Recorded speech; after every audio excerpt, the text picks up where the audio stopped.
Hello, everyone. It's Sandy Joy with Beneath the Silence, Healing the Wounds of Betrayal Trauma. Today, we're going to talk about how betrayal trauma differs than what we know as trauma in society. But just before we do that, it's going to recap last week. The title was What is Betrayal Trauma? And just a refresher, the two main differences. First is the perpetrator is unknown to the survivor, someone often in a position of trust, safety, protection, often a power imbalance, but not all the time. And the second main difference is the recidivism, that the repeat of betrayal happens over a course of days, weeks, months, and most often years. Okay. So I hope everyone is doing well, and I look forward to getting started for this video.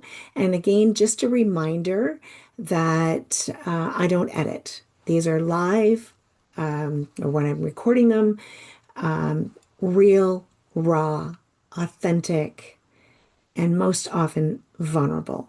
So, am I going to screw up sometimes? Absolutely. I certainly will. Will I have to look at my notes? Yes, I will do that as well.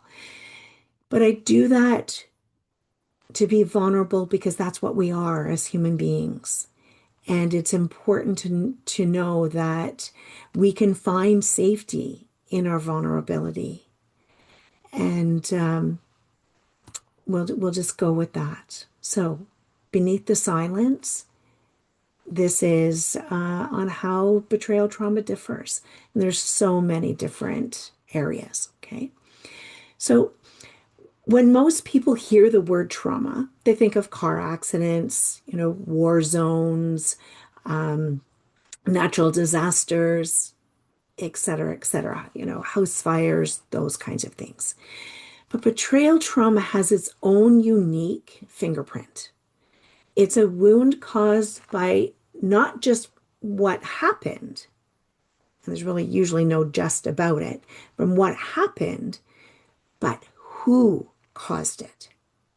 So it's a double-edged sword. It's a double, entity here. And that changes everything.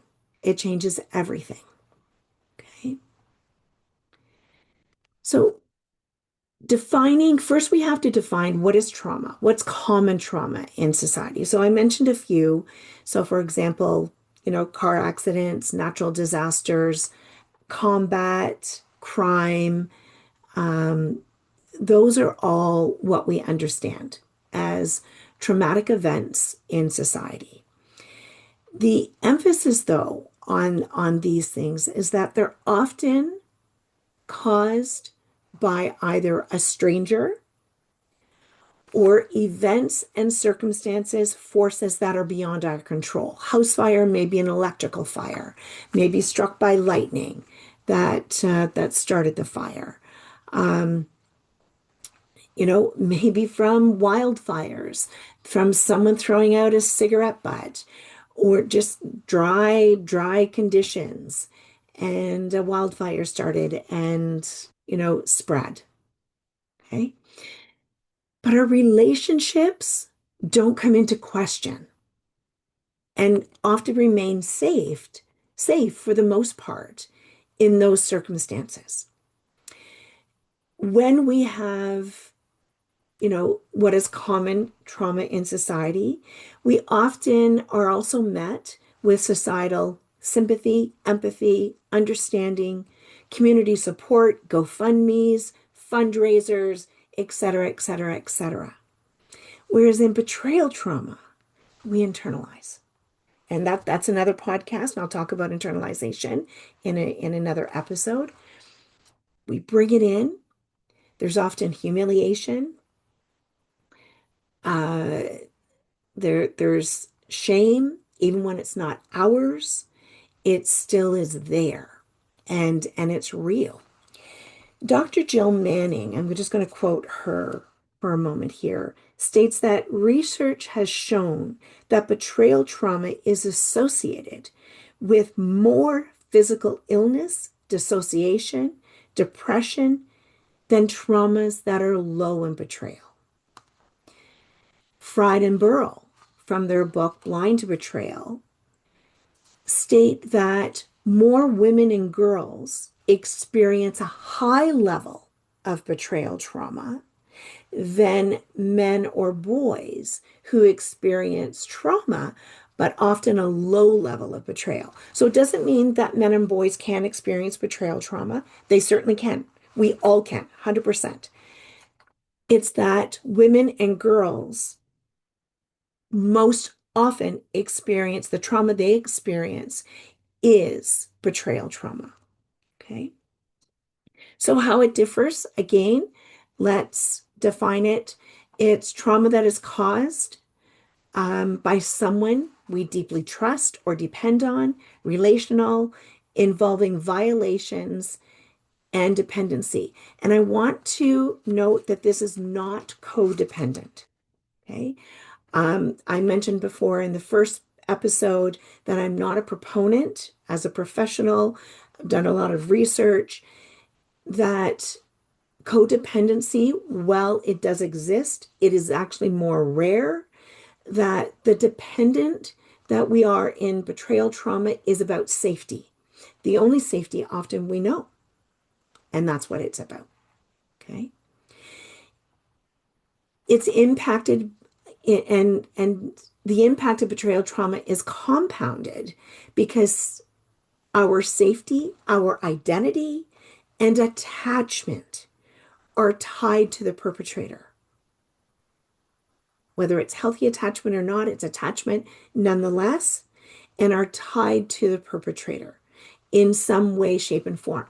Whether that perpetrator is a supervisor, a boss, a babysitter, a teacher, a coach, a family member, a friend's family member, there is some sort of relational attachment, okay, in betrayal trauma. And it's also about the brain's need to make sense of the betrayal that often results in betrayal trauma blindness. We can't see it. It's our body's way of unconsciously saying the betrayal doesn't exist in order to survive. And again, I'm going to talk about betrayal trauma blindness in another episode, and that's really important. It will be an important episode for understanding as well. So again, we draw from Jennifer Fried's, a betrayal trauma theory, that the survivor most often is less aware and less able to remember the traumatic event, because doing so leads to conflict and withdrawal by the perpetrator of the trauma. So we that's part of the attachment component.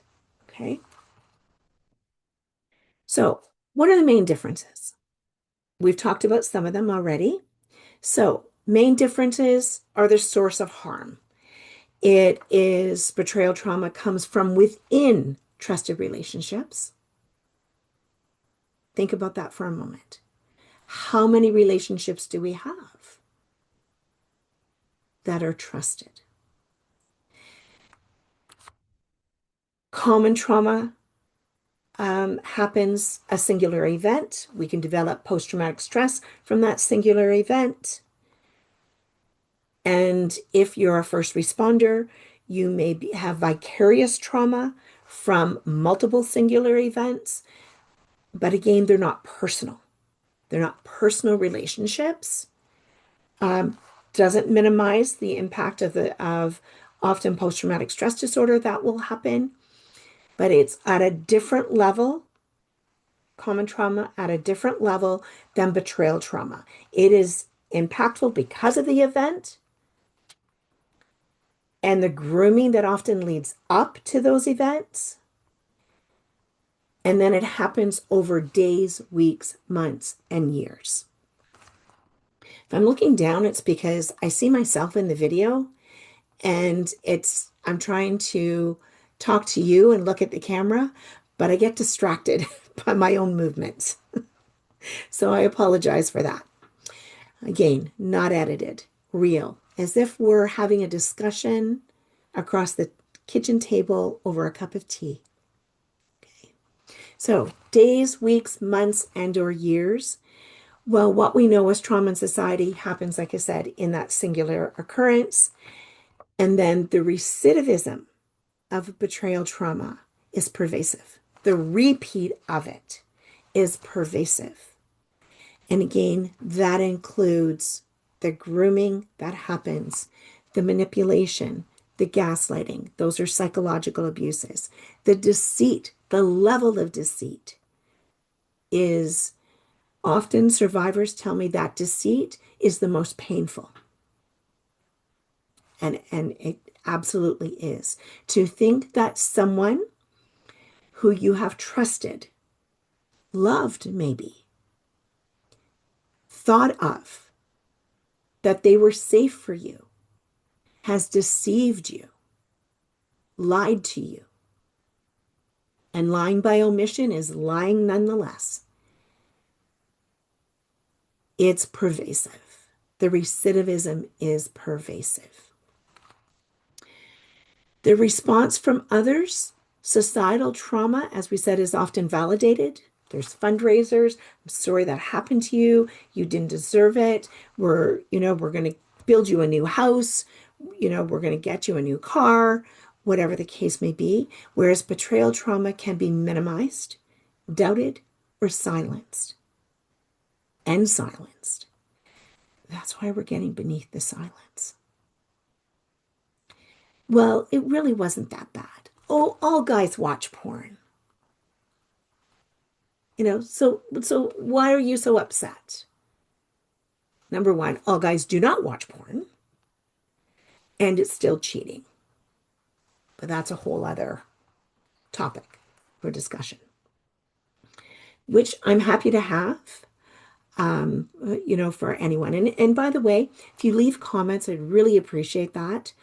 You can email me at sandy@sandrajoy.ca. I will have my information all there as well. So, please feel free to send me an email, reach out to me through my website at sandrajoy.ca, or leave a comment. And if you wish to have, we can always do a live stream where I'm just answering your questions. Okay, we can certainly do that. We can schedule that. So, to have your voice. Okay.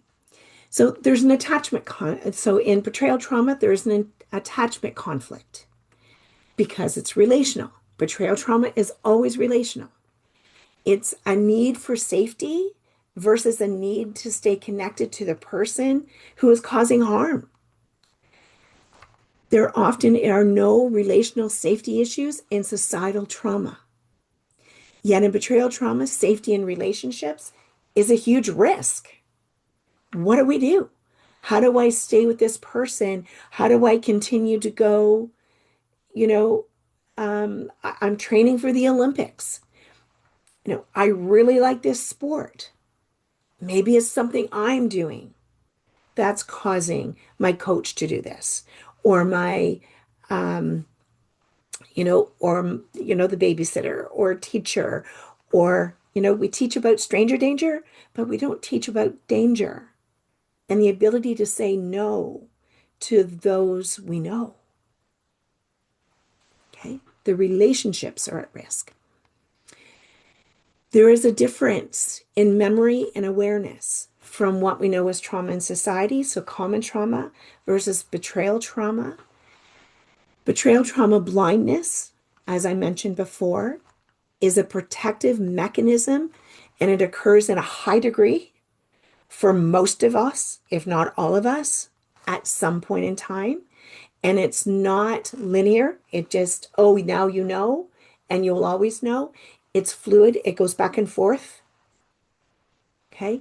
That you may know some parts, but not other parts. And then you may know more. And then because of safety, it's not safe to know more. So our brain goes, yeah, we're going to tuck that away and you're not going to know it right now, unconsciously.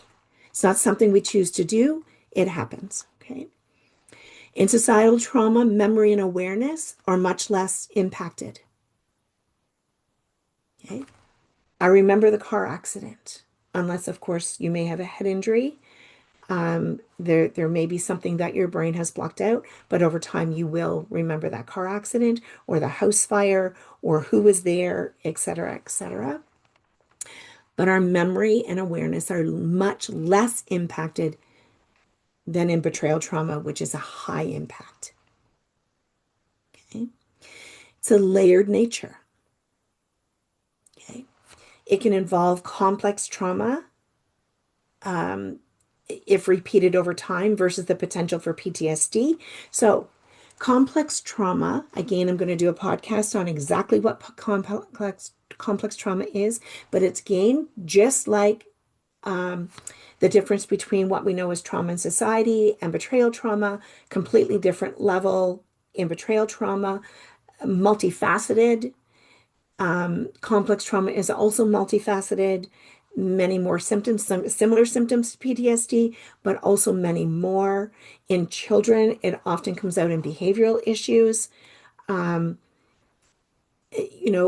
and because of the repeat over time of that, and again, I'm including the grooming in that. So there can be days, weeks, months, or years of grooming and manipulation before any full-on event or events happen, such as molestation, rape, sexual assault, builds up, or even, physical abuse may start with psychological abuse and over time becomes, the sexual abuse or physical abuse, financial abuse, etc., are all parts of betrayal trauma. Whereas, again, what we know as trauma in society is a singular event. Okay, you can develop PTSD. Complex trauma is on a different level.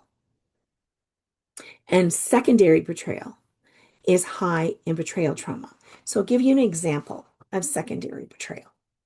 Let's say um, a child has been molested by someone they know, and they've been threatened. Their family has been threatened if they tell anyone, because that's very common in molestation, especially from someone the child knows, and often in a position of trust and safety. The child eventually, maybe after a few years, decides to tell a parent. And the parent, in their shock and unintentionally, goes, "Oh, no, he wouldn't have done that." Immediately, the child closes down. It's a secondary betrayal, not intentional, but a betrayal nonetheless. The child believes that something is wrong with them, that they're not being believed, that the first words are, "Oh no, he couldn't have done that." It's out of shock. That secondary betrayal can actually be more impactful than the years of molestation because it's someone even closer in safety and trust. It may be you've experienced or someone has experienced their partner being having affairs, whether that's an addiction or not, but they're having even, one affair. Not to minimize one over difference of multiple affairs, because one is enough. Okay. Um, it's still betrayal trauma. There is still complex trauma that can happen. Okay. And you go and tell your friend because you just have to get it out. I found out that my partner has been cheating on me. And the friend says, Well, what's wrong with you? Kick him to the curb. If that was my husband, he'd be long gone. That was my partner, long gone. Kick him to the curb. You're better than that. It's meant, again, as support. You're better than that. What's wrong with you? Why is he still there? It's judgment, it's opinion, and it's more betrayal. Because do you think the survivor of the betrayal is going to come to that friend again and tell them anything or risk judgment again? No, they're not safe any longer. So, secondary betrayal can be just as wounding. And so, when I say recidivism, it's not necessarily always recidivism of the initial betrayal, okay, of infidelity. The recidivism can be betrayal from friends. It can be, again, more podcasts down the road. It can be institutionalized betrayal, that someone is sexually assaulted by someone they know, and they go and report it. And the questions are being asked are, what were you wearing? Well, why was he in your bedroom? Or why were you in his bedroom? Or, what were you doing? That's called institutionalized betrayal, because that's blaming the survivor, or in that case, they call them the victim. I like to say survivor unless they're dead. Okay. But it's blaming someone who doesn't need to be blamed. They need to be supported. What you need to hear, if you've experienced any type of betrayal, is, I am so sorry. I am so sorry that happened to you. You didn't deserve it. What do you need? I'm here for you. I've got you. That's safe. That's no judgment, no opinion. You're being seen, you're being heard, and you're being believed. And those are the three most important elements that will begin your healing journey and help your healing journey throughout. I see you. I hear you. I believe you. Okay. So I've given you some examples.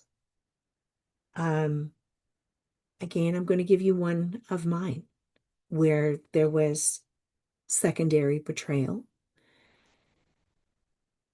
I had at this point not known about any addictions, but it caught my husband at the time watching pornography, or actually I heard it.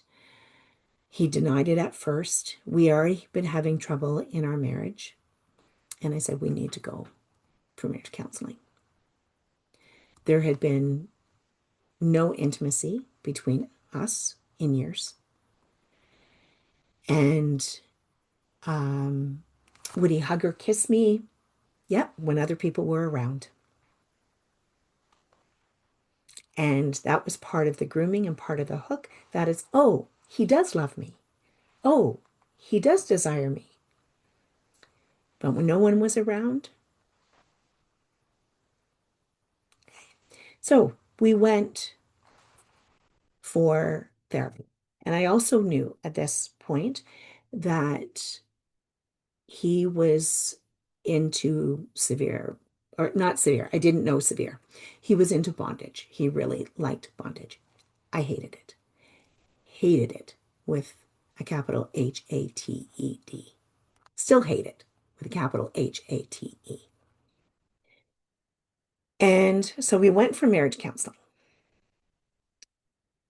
And after telling, you know, just describing what was going on in our relationship, the therapist looked at me and said, well, porn's not so bad. You know, maybe if you watched it with him, you would learn to like it. Now, I'm a rad, integrative, intersectional feminist. There's nothing about pornography that is good for me. I can go into the human trafficking aspects. I can go into the violence against women aspects, but I'll keep it to this. And then about the bondage came up, and she said, why don't you just do it with him? You may learn to like it. We had been together over 30 years at this point. And I looked at her in my disgust and said, if I was going to learn to like it, don't you think I would have by now? But I just hate it more and more. It's not natural to me. It's not safe. It is not love. But that's what the therapist said. There was judgment, both around the pornography and around the bondage.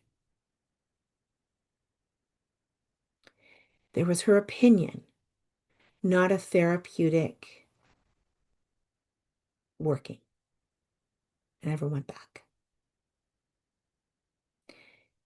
And I didn't want to go for any marriage counseling. And I was a therapist. But that was so damaging.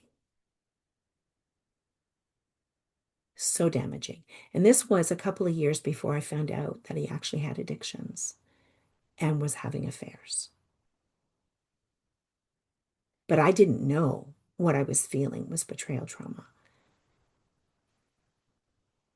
I was told by my husband that I was way too sensitive, that something was wrong with me, that I didn't love him enough.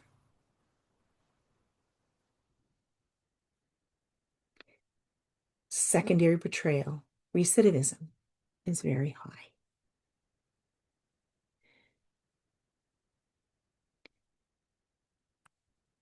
We can have these symptoms that are often mistaken for generalized anxiety, depression, when actually we're in a state of hypervigilance. We're trying to find safety in a relationship or relationships that aren't safe, but we just don't know why.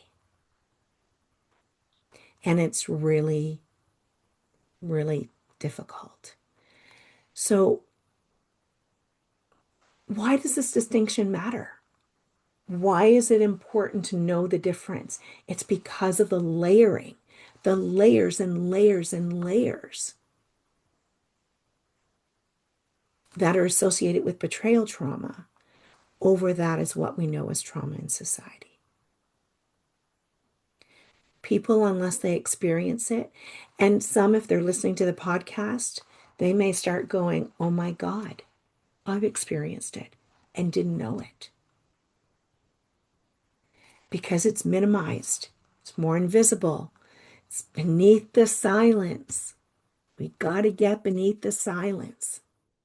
Got to start talking, sharing our stories, and knowing that you're not crazy. You're not too sensitive. You're not overly sensitive or have this great anxiety. You may have some anxiety, but I would argue it's probably a state of hypervigilance because you're not feeling safe. So, what do you do about it? Why is this important? It's so therapeutic interventions for you can be tailored to you and to what you need. That you're able to stand up for yourself with a therapist to say, no, no, you're wrong. This is what I'm feeling, and I'm going to find someone who understands this. You're not crazy, and you're not too sensitive. It's understanding the unique shame, isolation, confusion that often goes with betrayal trauma. That is part of betrayal trauma. Did I tell even my closest friends that my husband was watching porn or that I caught him watching porn. No, I internalized it. I didn't tell anyone. I didn't talk to anyone. I thought if I was only better, if I only, was sexier, then he would desire me. If I only did more for him, he would desire me. I did what I could. And what happened was I learned to hate myself instead of love myself. I hated the person I was becoming, that I became, because I didn't know what I was going through.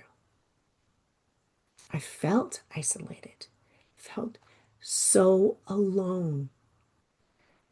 I had never felt more alone in my entire life than when he was sitting beside me, because there was no safety and I was confused. So I'm grateful for Dr. Omar Minwala, because it was, and when I started researching, it was an article that was called 13 Dimensions of Trauma for, and this was after I found out about the addictions and the affairs that at the beginning. And the importance here is that you seek help and don't settle. Don't settle for any therapist that you're not connecting with, that is not getting you, that is not meeting you where you are. You deserve the best therapist for you, best counselor for you, best coach for you.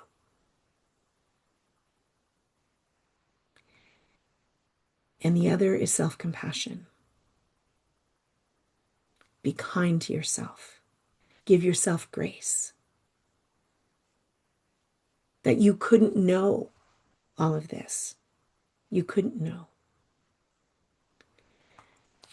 So we've talked about the differences of betrayal between betrayal trauma and what we know as trauma in society. Singular event can cause PTSD versus, even if it's a singular event, the likelihood is there's been years of grooming that is psychological abuse, manipulation, gaslighting, and deceit. There is secondary betrayal, often with the initial betrayals. So the recidivism, again, over days, weeks, months, and years. With trauma that we know in society, we can go to the community support. We can have support of our friends. We can, we may have physical injuries and some psychological injuries from, severe car accidents or rape by a stranger. But it's the likelihood by having a second sexual assault by a stranger or even the same stranger is very, very low versus that happening in betrayal trauma, someone that you know of. Okay. I'm going to encourage you to reflect on your own experiences. What has this been like for you? If you need to talk, reach out. Okay. Reach out to me. I have some therapists now. Remember, I'm in Canada. Okay. I don't know any therapists in the United States or abroad. I do know therapists in Canada that have taken my betrayal trauma course, that people who I would recommend. Okay. But reach out. I do have a few spots for counseling or coaching available, but this is not the purpose of these podcasts. It is to validate your experiences, to inform, and to let you know that you're not alone. Okay. The next episode, episode 3, next week, will be about betrayal trauma symptoms, what they look like, and again, why they're different. There's going to be some similarities, from, again, common trauma, PTSD, to there's going to be some similarities, but also some differences. And we'll talk about that. We, again, for information, these podcasts will be on my website as well. So you can rewatch them there or share them from the website, sandrajoy.ca, for resources and training, especially training around that betrayal trauma. And here are three main takeaways for you. I usually ask my clients, or when I was supervising, I'd ask my supervisees what they're taking with them and what is something insightful or something even about themselves. And sometimes it's that they're processing, and that's okay. So, three takeaways are, betrayal trauma is caused by someone you trust, making it emotionally and psychologically distinct from trauma caused by strangers or events, situations. The second is the attachment conflict. Needing the person who hurt you is a unique driver of symptoms and survival responses. And the third is recognizing the difference can lead to more effective, compassionate recovery strategies. So knowing how it differs. Okay. So again, next week, episode 3 will be on betrayal trauma symptoms and how they also differ. Thank you. Thank you for listening. Thank you for watching. And I appreciate you. Be kind to yourself. Be gentle with yourself. And as always, I see you, I hear you, and I believe you. I hope you have a good week.